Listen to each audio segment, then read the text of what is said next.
You're watching The Morning Show on ETV. It's a very good morning to you on this Tuesday morning. Thank you for staying with us. Now we're getting into real people tech stories this morning, where we find that South African creativity continues to reach new heights, and today's guests are proof that the local gaming scene is thriving with talent and of course with originality. And joining us this morning are the brains behind Disputed People Games studio head Kumo Mwerane and lead developer Rodwin Malinga, who are here to tell us about their latest launch, Super Diski FC. And it's not a new football club, in case you're wanting to leave your own. Gentlemen, welcome to The Morning Show. It's good to have you.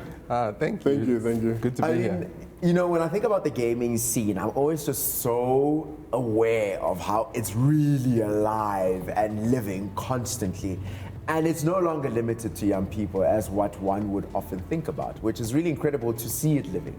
But it's even more incredible to see us making our owns in our way and keeping it originally local. And I think with its name, it definitely shares that. And Kumo, maybe I'll start with you to understand. Tell us a little bit more about Super Diski FC, what it is, the concept behind it, the backstory of its forming, really. No, I mean, thank you for having us. And it's Super Diski is about sort of celebrating soccer, right? Yeah. It's a universal game, but then with the South African energy and flair, hence the Diski in it. It's a soccer puzzle game. So you have to do challenges and per level. So you pick up a star, but then doing the right amount of moves. So it gets very tricky and challenging. And it's just then you get to also customize, play with different balls. We've got, I know we don't have licenses, but like a version of the Jabulani in there, yes. So different soccer balls from around the world, and even the country flag. So nice. It's about personalizing it to yourself also, but then celebrating soccer. Oh man, and like you rightfully say, it's a global phenomenon that many of us get to enjoy, but that South African flair is what makes it really special in a space where you're able to just kind of challenge yourself and continuously enjoy this moment of entertainment. But there's a charge and release mechanic that's working there. If I'm thinking charge and release, I might be thinking my own thing. But help us understand how this actually enhances to the design of the game. So I know it sounds complicated, but sure. All that's really happening is you're holding and you're releasing and an impulse happens, right? So you're kind of just firing the ball in a direction. Similar to pinball? Yeah, kind of like that. Got you. But in any direction, right?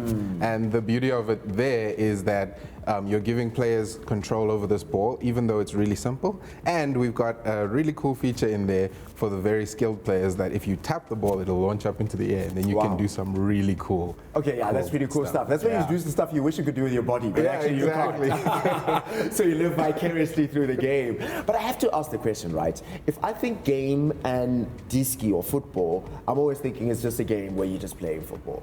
Why the puzzle format? Why a football puzzle format?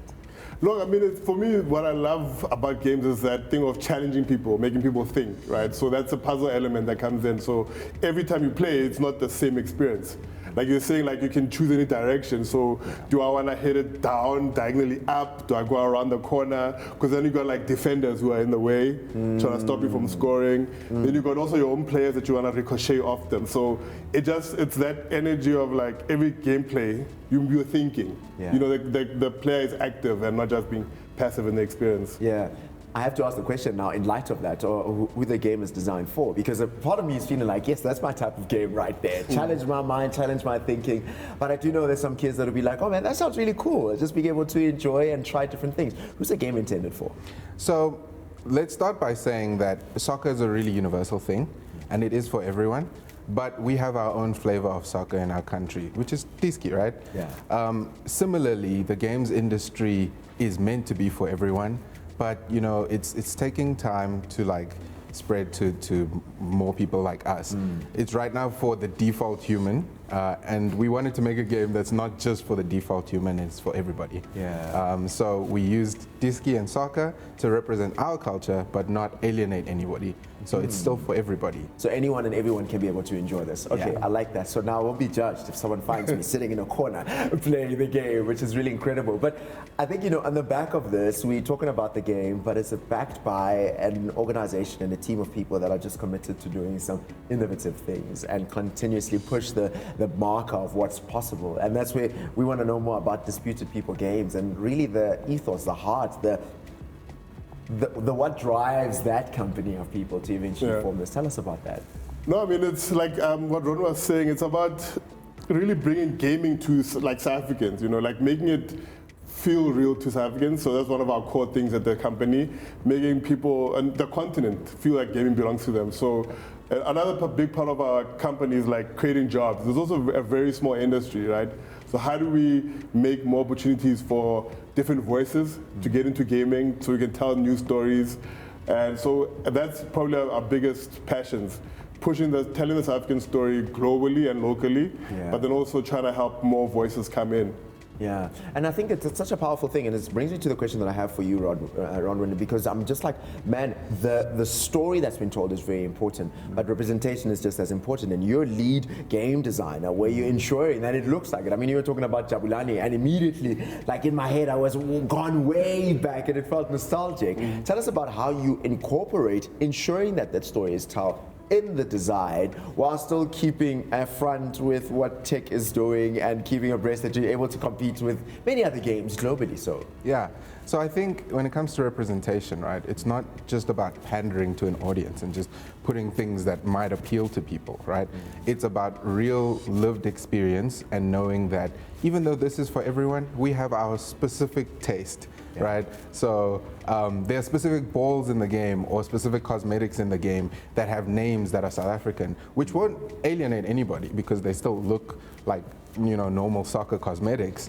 But because we've named a ball the Mzansi ball, or you know, stuff like that, it really speaks to your audience. Yeah, we will connect with it. We will see that and feel like, yes, that sounds like home and feels like home. But gentlemen, before we wrap up our time together, I have to ask the question. There's a lot of young people that will hear this conversation and go, man, that's really cool, and debunk the myth of playing PlayStation the whole day is going to break the TV. We can be freed from that trauma. But it's a question of where does the future of South African gaming industry go? What does it look like it's going to?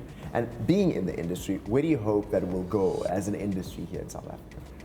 Look, I mean, I think everyone's on mobile, right? So we're trying to push like the whole mobile thing. How do we get reach more players? And in a way that it's like, you know, it's in your pocket, you can play anywhere. So I think for us, that's a big push, like making cool mobile games that have the South African twist or South African narrative. For the young person, I mean, look, gaming is very big, you know. I think that people forget that it's bigger than music and film combined globally. I think there's like 3 billion gamers, and South Africa, we are like around 28 million. So it's a big, big industry that we want South Africans, the parents, let your kids play, you know, let them learn how to code, let them draw, let them learn 2D and 3D. There's this big world that is open to us. I mean, we launched the game, I think we had someone playing in Brazil, the game the other day, so you can see people like in Senegal, like we're reaching, you know, the whole world. I think one game we had someone in Papua New Guinea playing. Wow. So how do you find that on the map? So I guess it's a really powerful medium, and let's all just to the young people there, like, look, follow us on Disputed People Games. We actually have people coming into the offices, like interning, coming to job shadow. So we're very open and very welcoming of everyone to come in. That's incredible. And I think the parents should let the kids game and just step into this future that they're going to be living in, and now they can definitely be a part of it. But before we wrap it up, I have to ask the question of where do we find the game, right? Because now we've spoken about it, and we've got people in Papua New Guinea and Brazil enjoying it before us. Where do we get access to enjoy Super Disc FC? So like we said, it's a mobile game. So first and foremost, we had to get the Android audience happy. So you can find it on the Play Store. Just search Disky. Or Super Disc FC, and you'll find it there. And for PC players, you can find it on itch.io. Fantastic. Well, gentlemen, thank you so much for joining us this morning. Thanks for representing us and bringing the gaming industry to life and bringing South Africa all the more in the gaming space. I'm sure there's many other young people that now are able to have an argument of, you see, I'm not just playing for fooling around, I'm actually learning and growing, so thank you. What a great conversation to spam this morning, from local inspiration to global innovation. Disputed People Games is really putting South African talent on the map. One puzzle, one play, and one goal at a time. So be sure to check out Super Disc FC on mobile platforms and support proudly South African gaming, as rich as what we know this nation to be, is as rich as it is even on its game. Siyabuya ungahambi, don't go anywhere, don't touch that dial, don't touch that remote. If you're going to go to the bathroom, make it quick, because we continue with the morning show just after this.